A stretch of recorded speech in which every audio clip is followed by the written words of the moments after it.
কি ভাই, কি অবস্থা কে ভাই, মানে ক্লান্ত নাকি? ক্লান্ত অনুভূতি কি ভাই? যাওয়া কারণ অনুমতি বেশি।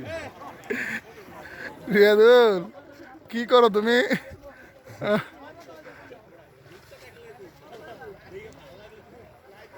আমাদের এখানে আসার উদ্দেশ্য কি? মজা করা, এনজয় করা।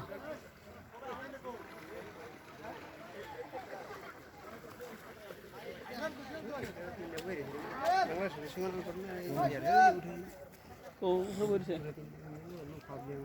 কোনো টিনে টিনে ঘর অবশ্যই আসে উঠবো কই দিয়া রাস্তা গো উড়ে এনে এলাকার লোক ছাড়া উড়ে বাঙালি না অনেক উপরে উঠছে রে সেই তো কো সুপারি গাছ আছে আম গাছ এদিক দুপুর ওডি এই যে মহিলাটি ঢুকছে যে রাস্তা